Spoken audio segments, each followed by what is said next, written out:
Corinne Jacquet, bonjour. Bonjour. On était en train de calculer que ça fait quand même pas mal d'années qu'on s'est rencontrés. Avant France Loisirs, pendant France Loisirs, avec vos romans policiers, on peut saluer Luce Vilquin, qui avait été une personne importante dans votre parcours éditorial. Aujourd'hui, vous êtes chez Slatkin et vous nous arrivez avec non pas un roman, mais une histoire, une biographie d'un personnage très singulier.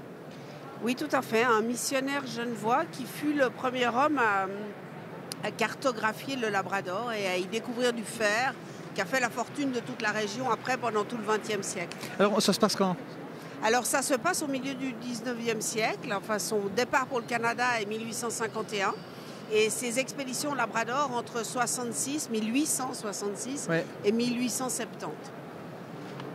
Travail colossal. Vous aimez le Canada et ses régions, je crois? Alors j'adore le Québec et puis il se trouve que c'est un homme qui est né dans notre village de Verrier dans lequel nous vivons avec ma famille. C'est un bastion de Babel? Ah oui, il y en a partout. Des Babels catholiques, on précise, pour les Genevois qui connaissaient le pasteur. Et en fait, ma curiosité m'a poussée lorsqu'en 2012, des arrière-petits-neveux du père Babel sont venus me proposer un hommage dans le journal de Verrier que je dirige depuis 24 ans. Et ils m'ont proposé cet hommage. Et là, je me suis dit, mais en fait, pourquoi cet homme n'est pas plus reconnu à Genève? Pourquoi n'en a-t-on pas parlé? Il a fallu quelques années que le projet mûrisse. Et il y a 3 ans, je me suis jetée tête baissée dans cette aventure que je pensais simple au départ. Parce qu'il fallait partir de Suisse, puis après il faut aller là-bas, non? Oui, et puis je suis partie de quelques documents que la famille avait. Je me suis dit, bon, retracer l'itinéraire d'un homme comme ça, ce n'est pas très compliqué. En fait, si, c'était terriblement compliqué. Comme une enquête policière. Un petit peu, parce qu'il y avait des lieux qui avaient changé de nom, il y a des routes qui n'existent plus ou qui n'existaient pas encore, enfin bref. Et j'ai dû retrouver l'histoire de l'époque, me replonger dans les révolutions de 1848, retrouver des souvenirs scolaires de l'époque. Et après traverser vers le Canada, et le Canada à l'époque n'était pas encore un pays constitué, donc j'ai dû me plonger dans l'histoire canadienne pour comprendre dans quel pays il était arrivé. Enfin, c'était passionnant, oui, mais un travail de longue haleine. Et en plus que le Canada et cette région-là, tout est à 3 jours, et non oui, pas à 10 minutes. C'est ce qui est très pratique. Oui. C'est ce qui est très pratique. Alors évidemment, j'ai essayé de trouver là-bas des archives, et en fait, c'était pas simple, et j'ai beaucoup travaillé. Moi qui ne suis pas toujours une fan d'Internet, là j'ai beaucoup travaillé avec Internet.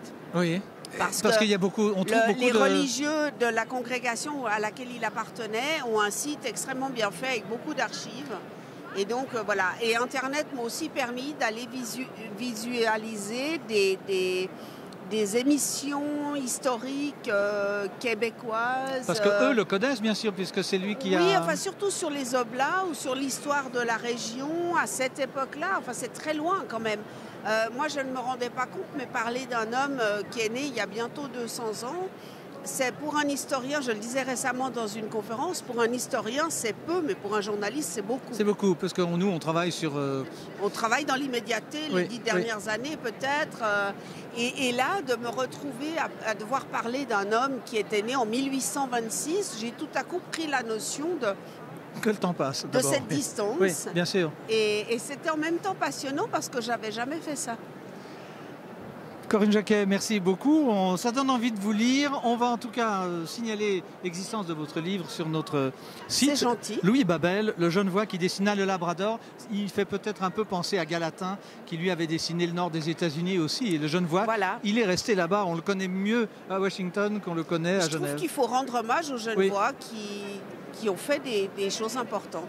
Merci beaucoup. Bon salon.